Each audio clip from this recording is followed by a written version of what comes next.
Amsels, damsels, sis-boom bamsels, welcome back. I'm here once again with another episode of I Played a Thing, Dragonworld. Last time we continued our exploration of the city of Kandesh, had a few laughs, had a few deaths, had a completely fruitless investigation of the library, but at last we found a lead on our buddy the Last Dragon.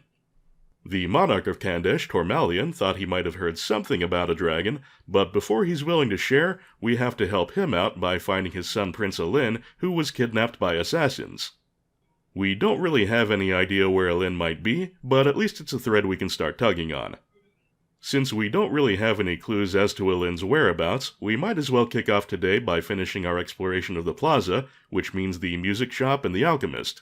The music shop ought to be fairly simple, so let's head that way.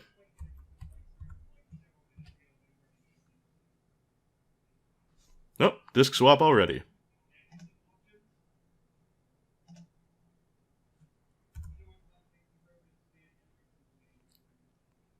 You and Hawkwind are in the music shop. It is filled with various Cymbalese instruments. To the north is a closed door, behind which you hear thumping sounds and muffled cries. Northeast is a shadowy alcove, from which comes haunting music that makes you feel drowsy. To the southwest is the plaza. Thumping sounds and muffled cries? Sounds like someone's imprisoned there. We couldn't have found Alin already, could we? Well, we'd better check.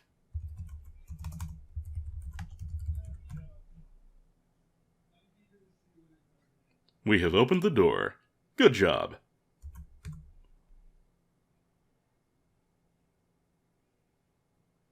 You and Hawkwind are in a rear room in the music shop. On a bed before you lies Vados, the music shop owner, a portly man bound and gagged. He makes muffled, imploring sounds. The exit is to the south. Ah, not Prince Alin. Well, I didn't think it would be that easy. At least it gives us an opportunity to do our good deed for the day. Untie. Vados. You free Vados and remove his gag. He sits up shakily. Thank you, messires. I have been robbed. Thieves have stolen my platinum tuning fork, an object of great value. I am ruined. He dives under the bedclothes and pulls them over his head. Is it just me, or does Kandesh seem to have a little bit of a crime problem? Vados, do you have any further comment?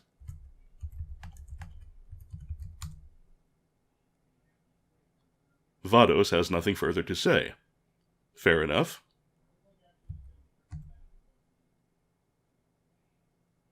You and Hawkwind leave the room. You hear Vados get up, say that he must rest, and lock the door behind you. Well, that was not terribly enlightening, but at least we did the right thing.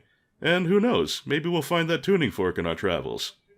And while we're in the music shop, there is that alcove to the northeast which has that interesting music coming from it, so let's poke our heads in there.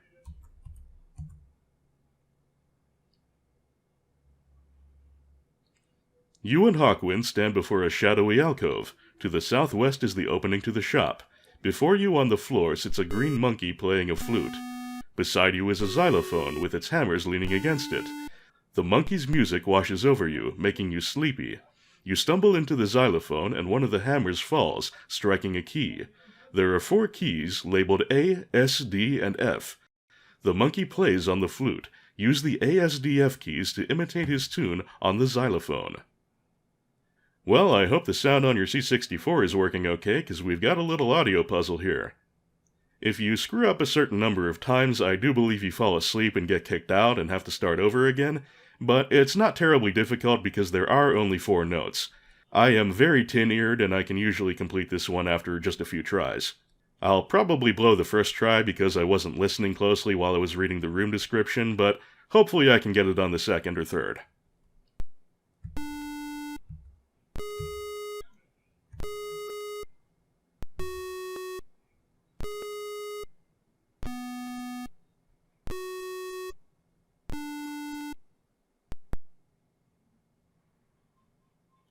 Okay, I didn't hear that clearly at all.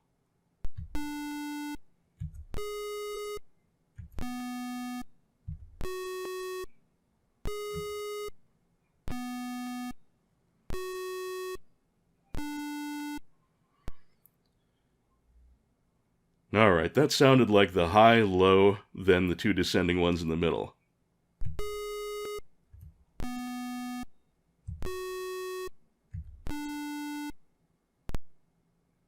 The monkey looks up at you and hands you the flute. Then it gently lies back against the wall of the alcove and falls asleep. Hawkwind smiles. He has given us the flute, Amsel. It is one of the fabled flutes of dreams. The solution to that puzzle, by the way, is not always the same. I don't know whether it's truly random or if it has a certain number of sets it can choose from, but you do have to listen to it and solve it every time. You can't just memorize it from one playthrough to the next. Anyway, let's get that flute. You have the flute. Excellent.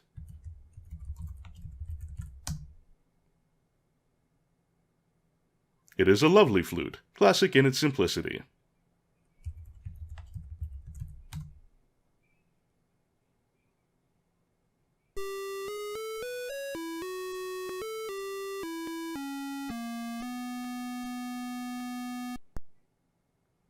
Hey, not bad, Amsel.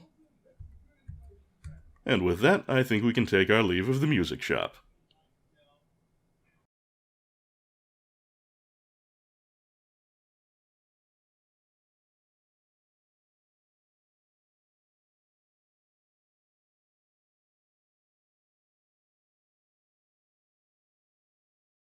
And with respect to the plaza, that leaves only the alchemist shop. Off we go.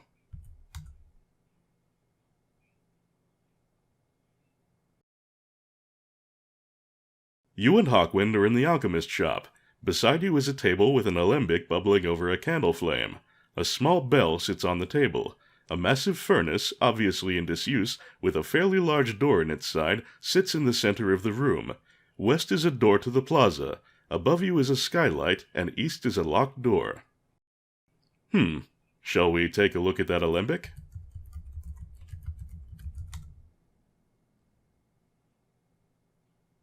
You examine it closely and find it quite ordinary after all. That's a generic message, so it's not a unique item to be looked at. Alright then, can we get a little service around here?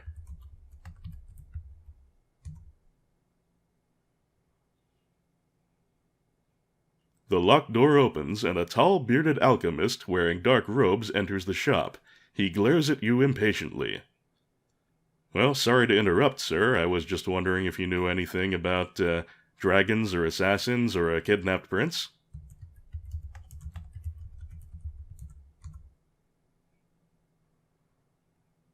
The alchemist waves his arms in rage. Thieves! Thieves! You broke into my shop and stole my precious philosopher's stone! It is an outrage! You haven't got my moon crystal yet, but now you've come for my ring! Well, I won't let you steal it! Take it! He throws a ring at you, turns and re-enters the room, slamming and locking the door behind him. I think it's official, folks. Kandesh has a major crime problem. But hey, free ring.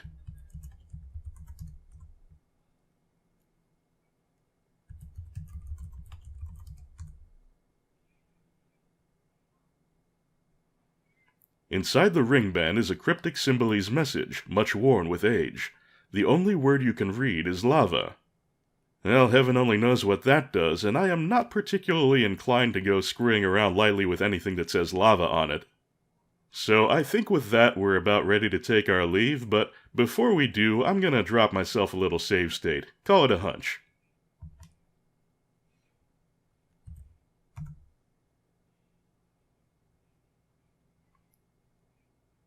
As you turn to leave the shop, you brush against the table, knocking over the alembic. It bursts into flame, blocking the door to the west. You and Hawkwind seem trapped. Well, we don't need no water, let the motherfucker burn. Dancing didn't help.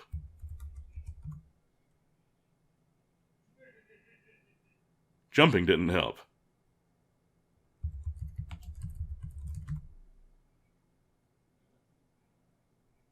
Kissing Hawkwind didn't help.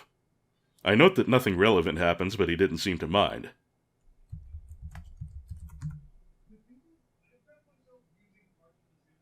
Sitting down didn't help. All of my firefighting techniques are useless. The fire consumes you. All goes black. You are dead.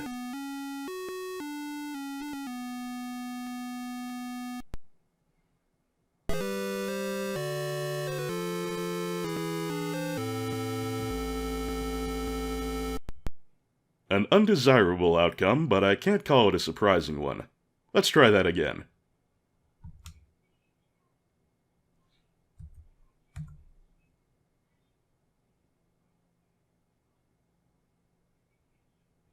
This time, let's try that skylight. We are a very short person. Hawkwind, a little help?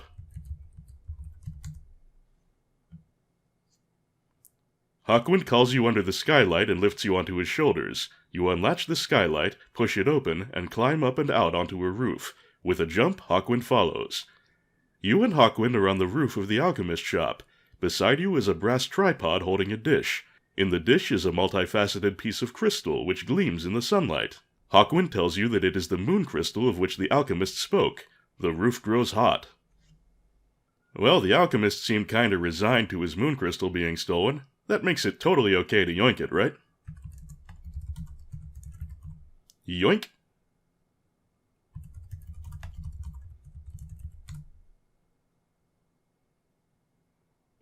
It is a round crystal, warm to the touch and glowing gently. I'm not sure if it's warm to the touch because of some intrinsic property, or because we just picked it up off a roof that is increasingly on fire. Either way, I think it would be a good idea to get down from said flaming roof.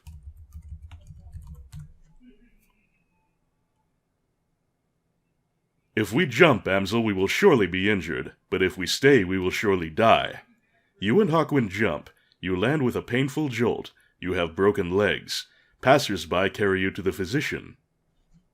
Welp, I am not actually going to insert Disc C and continue this thread because this is just another way you can get yourself injured and robbed. I would have to give the physician another piece of collateral and get healed up again, and I cannot be arsed. So, load state. We will set the alchemist shop on fire one more time.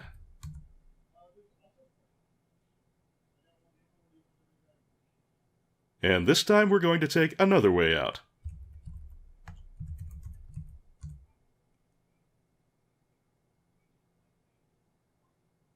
Looking inside, you see a small space with a trapdoor in its floor. The trapdoor seems large enough for both of you to pass through. Well, I suppose it's a little ironical for us to pop into a furnace to escape a fire, but hey, whatever works.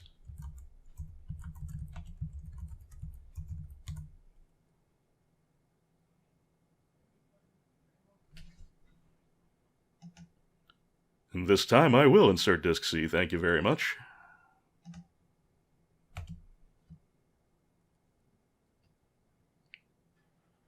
You and Hawkwind are in a cramped, dark place. It is very warm and smells of burnt chemicals and incense.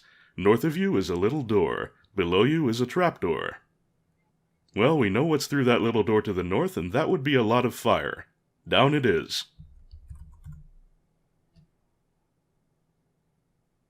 You pull open the trapdoor. You and Hawkwind are in a short tunnel. From the west you hear a faint ringing of bells. Before you is a set of stairs with a trapdoor at the top. Lying in one corner is a stone so black that it seems to absorb all light. Alright, first off, an object notable enough to appear in the room description is notable enough to go into our inventory.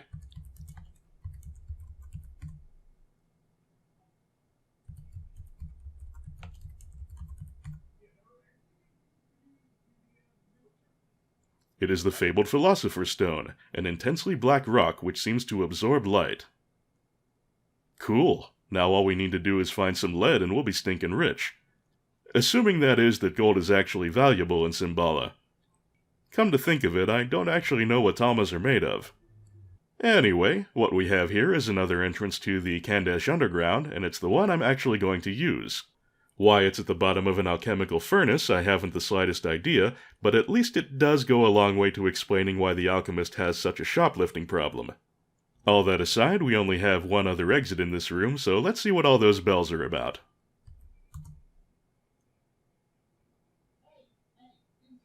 You move west. You and Hawkwind are in the center of a large, damp, circular room. There are wooden tables, low benches, and fat cushions scattered about. Sconces hang on earthen walls. This room has 3 exits, a tall and narrow southern doorway, an eastern door, and a western doorway guarded by a pair of stone gargoyles. The ringing noise in the room is made by a curtain of bells hanging from the ceiling. The room is filled with people. A man notices you and comes over. "I don't recognize you," he says. "Identify yourselves as members of this guild." "Oh my god, Chuck Norris? Dude, I'm a huge fan."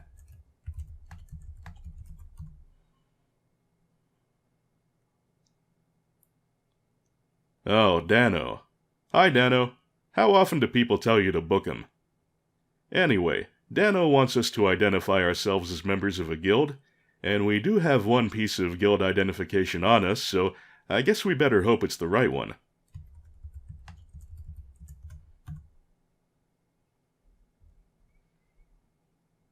The man claps you on the back. "Welcome, brothers, to the Thieves Guild meeting hall." He rejoins his friends. Well, that was easy. I happen to know that if we take the door to the south, that connects to the assassin stronghold and will let us slip in undetected, but screw that. We're gonna sack up and go through their front door. So that'll come a little later. For now, let's head to the west.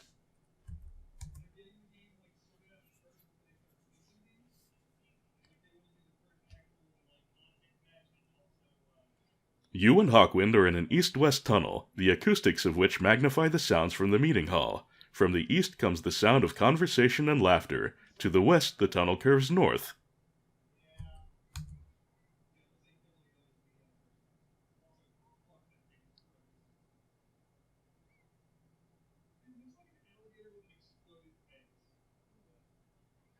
You and Hawkwind are in the treasure trove of Thieves' Maze. It is a round room piled high with the thieves' hard-earned loot.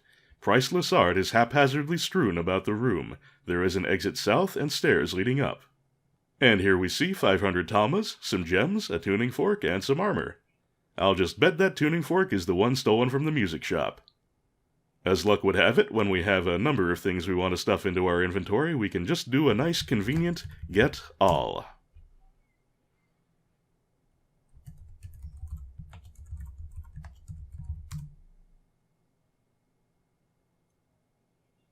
I was wondering if that would tell us if it was made out of silver, but apparently not. I should note that the gems and the armor are good for absolutely nothing that I've ever been able to determine. It seems like you ought to be able to sell the gems to someone for some talmas in a pinch, but I've never found anyone willing to buy them. Nevertheless, our inventory is bottomless, so might as well take them. At this point, we could go right back the way we came through the Thieves Guild meeting hall, and no one would notice anything amiss, but we've got another exit here upward, so let's take that.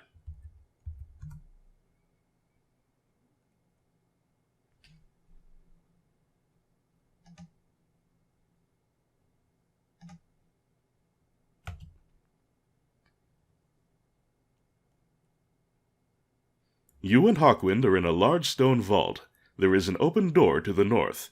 Hawkwind notices what looks like an assassin's cowl, indigenous to Kandesh. We already have cowls for both of us, but couldn't hurt to have a spare.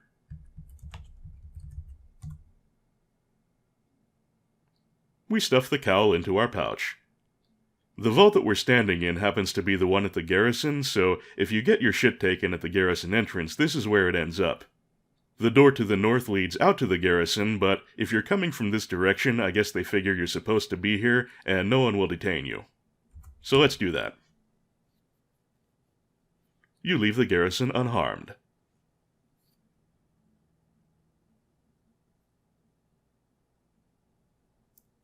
And you will notice that to the east it no longer says there's an alchemist shop, but rather the burnt remains of a shop. Whoops. Well, maybe there'll be something of value in the wreckage.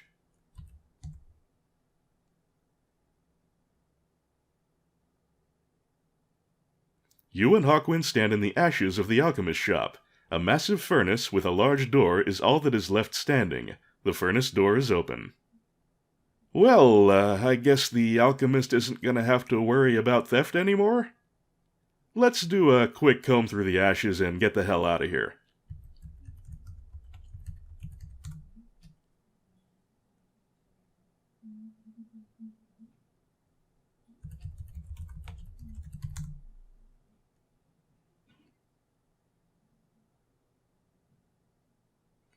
In the ashes, you notice something that seems to gleam. When you get nearer, you realize that it is glowing and not reflecting light. Further examination reveals that it is cool. Hawkwind tells you that it is the moon crystal that the alchemist had spoken of. I guess that could now be considered salvage?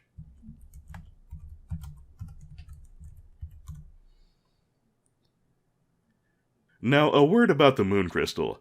The game seems to think it's a pretty big deal. I mean, look at the length of the description it just gave us of finding the thing. The alchemist talks about it when you talk to him in the shop. You have an opportunity to pick it up when you go up onto the roof. If the shop burns down and you don't have it yet, you can find it by searching through the ashes.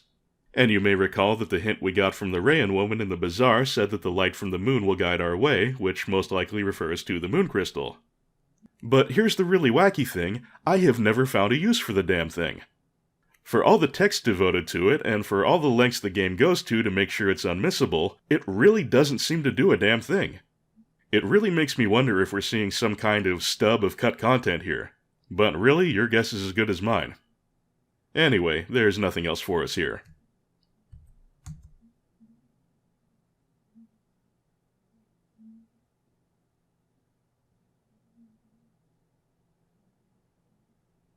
Now then. The moon crystal is nice and shiny, but the real prize of our little adventure underground is the 500 talmas we picked up, which means we can now pay off a few debts we owe. Off to the bazaar. Whoops.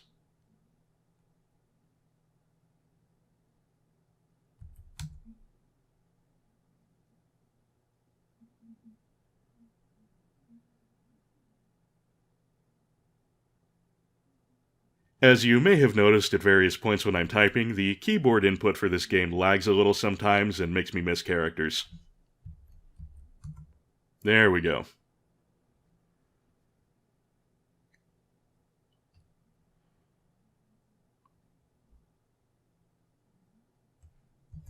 First off, I like the idea of keeping my head on my shoulders, so we'll go ahead and pay off Callus.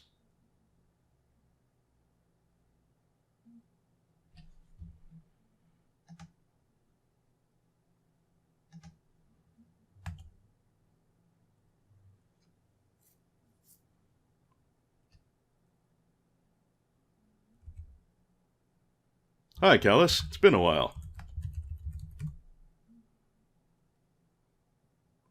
I hope you have come to repay me. Well, funny coincidence, that. The moneylender's face lights up. You wish to give me money? How charming! I knew you wouldn't let me down. He watches closely as you count the talmas into his outstretched palm. Well, that was nice and simple, and that leaves us with one more debt we owe.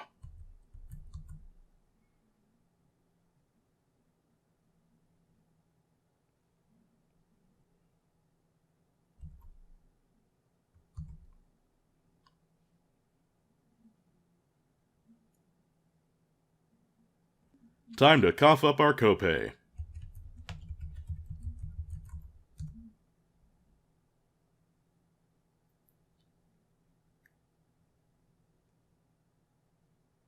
It is so gratifying to encounter honest folk, messires. I will now return what you have left with me, he tells you. In addition, here is a token of my esteem for your honesty. He opens a jar and takes from it a leaf-like dragon scale the size of your hand. You thank him and take the dragon scale. Hey, bonus! In addition to getting the wine, this is the other reason it's actually necessary to get yourself injured and robbed at some point.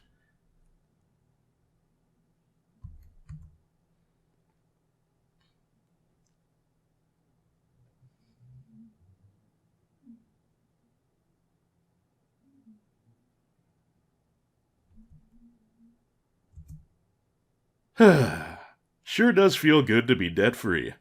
And hey, we've still got a fair amount of spending money left over. Let's see if they've gotten anything new in at the armorer's wagon.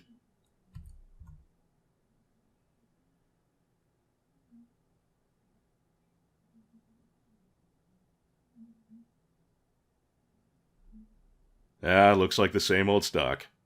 Sure wish money could buy that star sword. I do vaguely recall it smelling like grapevines, which was kinda weird.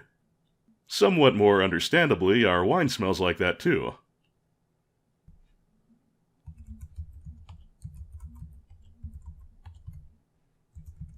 Speaking of which, careful with that bottle, Amsel.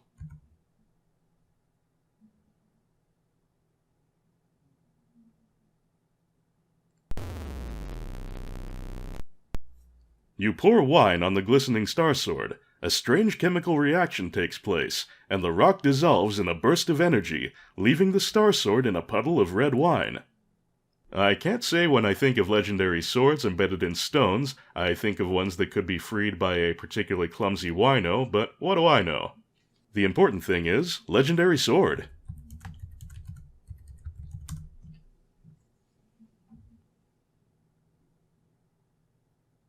Thalos stops you. Congratulations, messires, on solving the mystery of the Star Sword. Unfortunately, cleverness alone does not entitle you to possession of it. The price is 100 talmas. Gift wrap it for me, sir. Very carefully.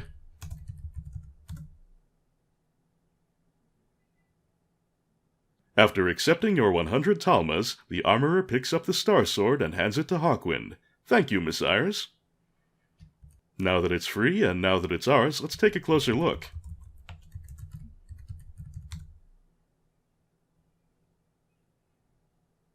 It is a very old sword. Engraved around the hilt are the words, "Star Sword of Kings, cuts through all things, not but one use is all my spell brings." And it is very important to remember that the Star Sword only has one use. Aside from running out of money, that's the other easy way to get yourself into an unwinnable state. If you use the Star Sword on something stupid like the lock on the library, then you've used up its one charge and you won't have it for when you really need it. And there is a place where you will really need it. And now, after that particularly vivid demonstration of In Vino Veritas, we may move on.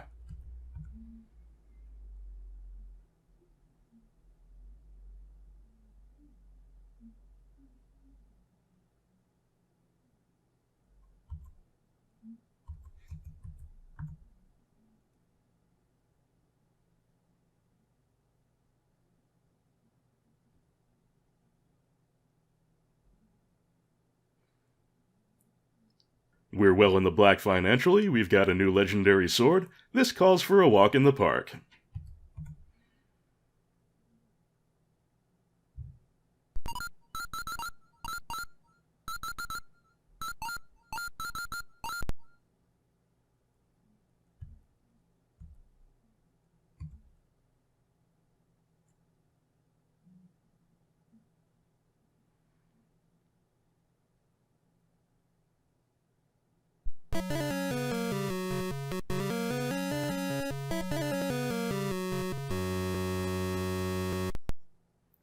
You and Hawkwind stand before a colorful rayon wagon. Horses are tethered nearby. A grinning rayon, with a ring in his ear, stands behind a display of earthenware pots containing a vile-smelling salve.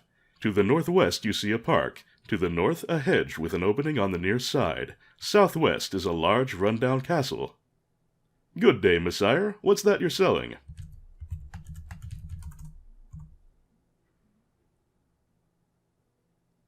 The rayon says, "Perhaps you would care to purchase some of Aunt Elvira's miracle salve, guaranteed to cure anything that ails you. Only 25 talmas a jar. Not for internal use, I'm afraid." To the best of my knowledge, the miracle salve is another item that doesn't have any particular use, but hey, support local business, right?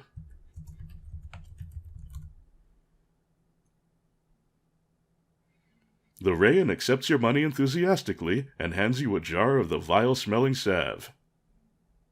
If nothing else, at least we'll be interestingly scented. And now that we're good and stinky, that castle looks interesting.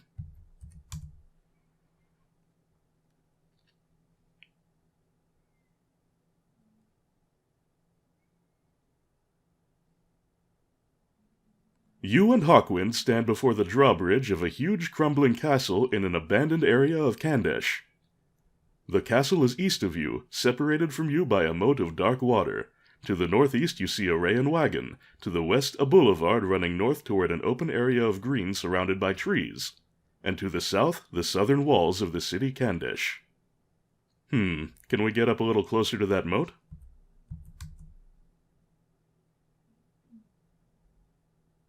That's a negative. You know, I've got a funny feeling about that castle. Methinks it's time for a little skullduggery. First, we'll get out of here.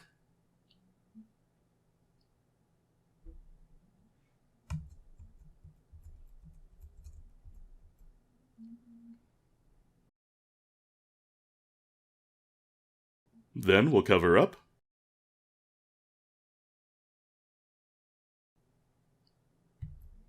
And then back to the castle.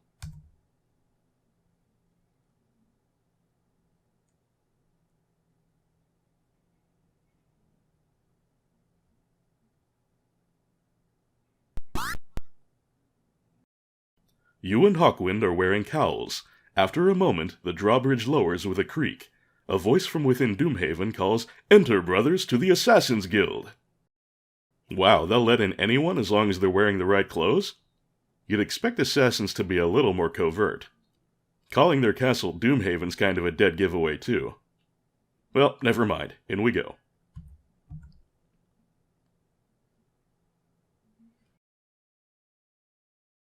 Together you cross the bridge and enter the castle. You and Hawkwind are in the keep of Castle Doomhaven. Assassins, all wearing black cowls, come and go around you. West of you is the drawbridge. East of you is an intersection of 2 stone stairwells. I can think of all kind of ways this could go wrong, so I think it's about time for a save state.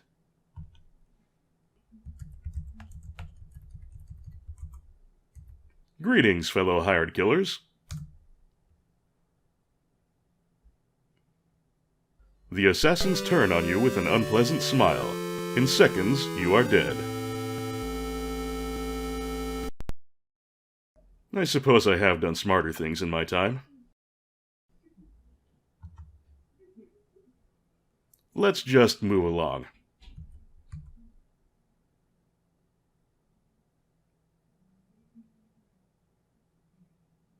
You and Hawkwind are at the intersection of 2 stone stairwells. One leads up into a turret, the other spirals down into gloomy black depths.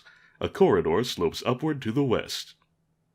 One would assume the dungeon would be down from here, but let's save the best for last.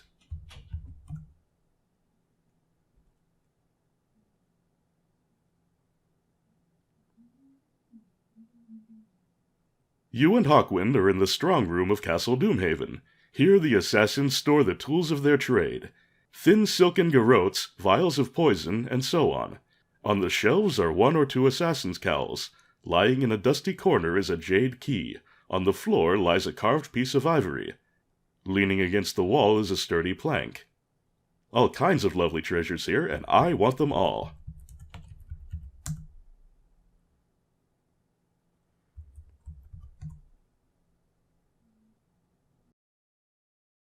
As was implied by our inventory previously saying 1 piece of ivory, we now have 2 pieces of ivory, and an impressive 5 assassin's cowls.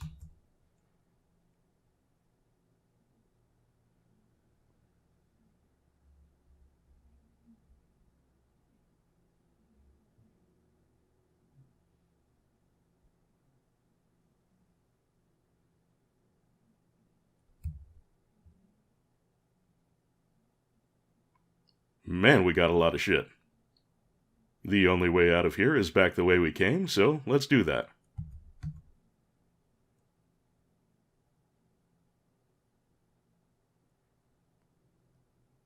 And onward and downward.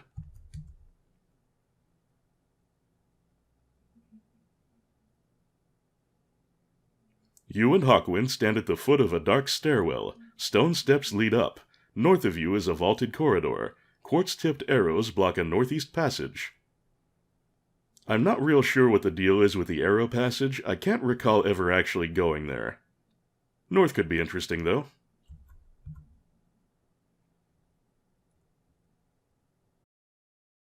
You and Hawkwind are in a corridor with a high vaulted ceiling. South is a dark stairwell. North is Doomhaven's cistern.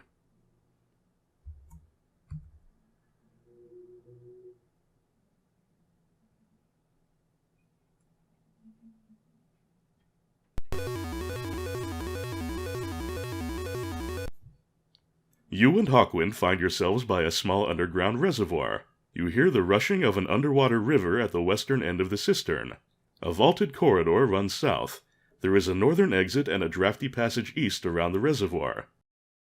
To the north of here, it connects with the thieves' meeting hall, so if we went south from there, this is where we'd end up.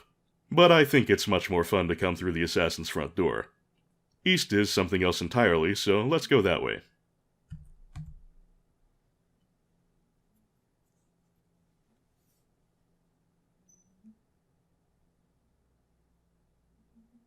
You and Hawkwind stand at the edge of a bottomless pit. On the west side of the pit, a vaulted corridor extends westward. On the east side is a drafty tunnel. A cold breeze comes from the pit. You are on the west side of the pit. How do you know it's bottomless? Well, once again, there are many ways this could go wrong, so save state. Jump, over, pit. Hawkwind cautions you. It is quite a jump.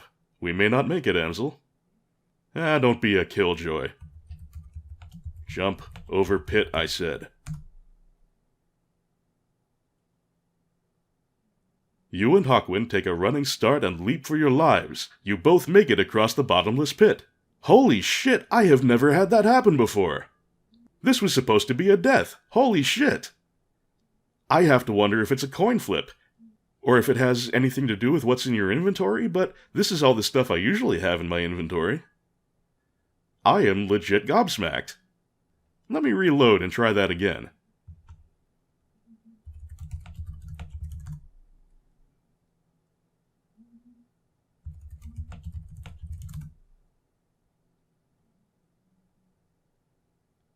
Damn. Folks, I am baffled.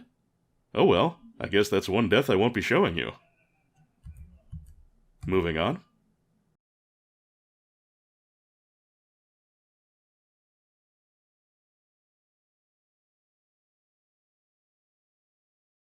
You and Hawkwind are on the east side of an underground reservoir. In front of you is a small cage with bars made of lead. There are exits to the west and southwest.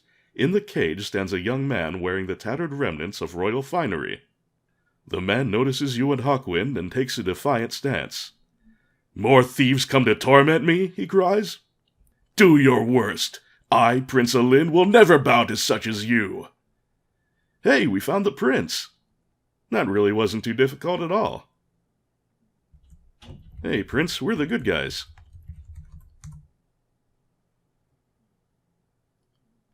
Quickly, the guards will be here soon.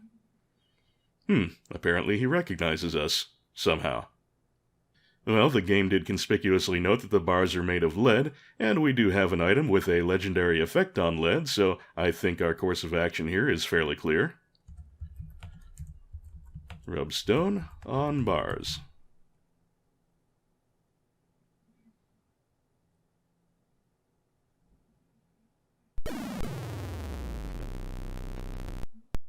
You touch the Philosopher's Stone to the lead bars. There is a blinding flash, and the bars are transmuted to the purest gold.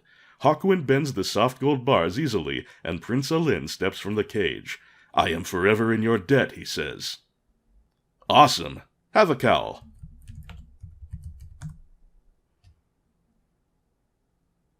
Alright then. If I recall correctly, the room description also mentioned 2 exits, which I don't remember. I know we can go back to the west. What was the other one? Southwest. Where does that lead?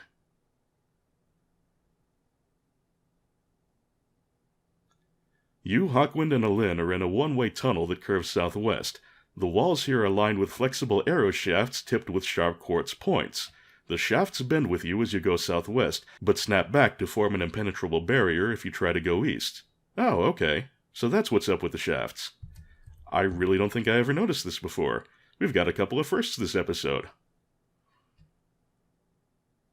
Oh, and by the way you're expected to do the bottomless pit is by putting the plank over it. We picked up the plank at the top of the stairs here. Alright then, up we go.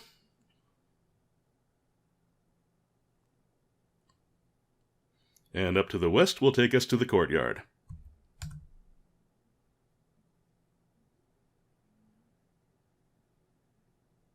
Let's do one more save state. And take off our cowls.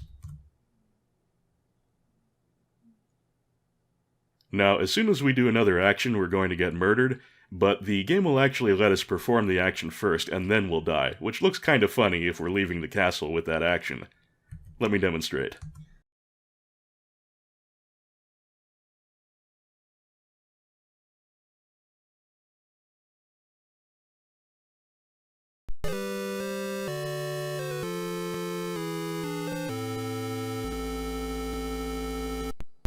Alright, enough fooling around.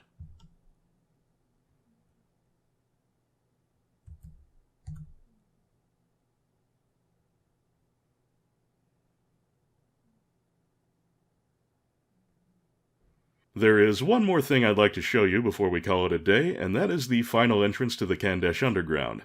For that, we'll have to hit up that boulevard.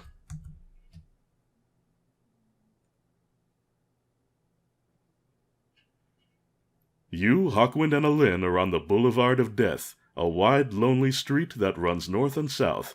To the north is a park, to the west cemetery walls, to the east is the Castle Doomhaven. South of you are the southern gates of Kandesh. I believe we need to head west from here.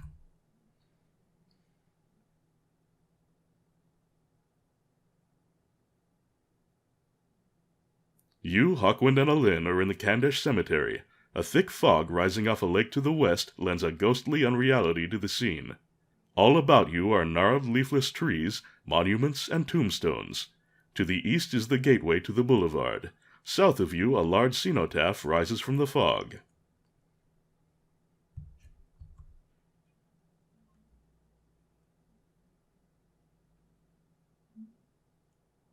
You, Hawkwind, and Alin stand before a large cenotaph, an empty tomb erected in honor of the first monarch of Kandesh.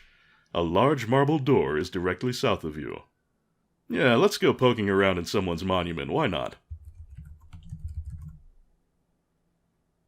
It does not budge. Okay, Amsel isn't a particularly strong guy. Hawkwind, if you would.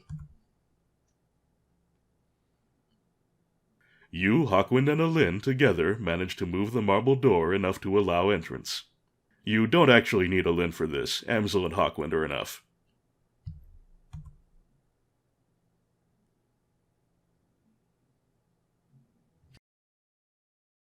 You, Hawkwind, and Alin are in the cenotaph, with the exit to the north.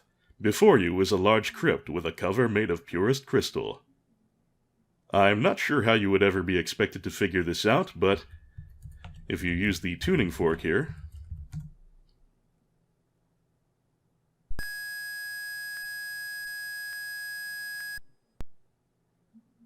you strike the tuning fork against the crystal crypt. A pure note, like a shaft of white light in darkness, sounds. The vibrations fill the air.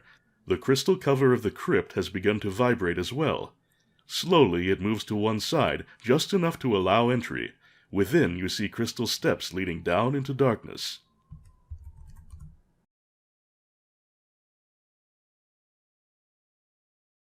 You, Hawkwind, and Alin climb into the crypt, carefully and excitedly descending. This is a place we've seen before, it's just the corridor under Doomhaven. So now we've seen all 4 of the ways you can get into the underground. Alright, I've brought us back to the main park path, and that feels like a good place to leave off for today. Next episode, we'll take the prince home and get Monarch Tormalion to spill what he knows about the last dragon. I hope to see you then, and in the meantime, I thank you very much for watching. This is signing off. Today's surprising jumping ability has been brought to you by Justin Carpenter, Nolden, Zagamarth, Anonymous Benefactor, John Madigan, Sanguine Games, Misha Van Doren, Frank Grizzy, Tim J., Lolo De Puzzlo, Joshua C. Ritchie, Jared C. Rice, Sonic Rose, EX Potemkin, Alicia Goranson, Mechasaurus, DG Jono, Doug Russell, August Fortnite, Patrick Bellinger, Rob Lyons, Andy Kurland, Joe Rogue, Martin Schallenmakers, Mayo the Hedgefox, Hildegard Argelmach, IGV, Jazel, Joseph Hall, Hot Mayo Sandwich, Dan Larson, Electric Keat, and other patrons with the mad ups. Thank you all very much for your very kind support, and to all commenters, subscribers, and watchers out there, thank you for riding along. I hope the coming week will be good to you, and I will see you real soon. Be well.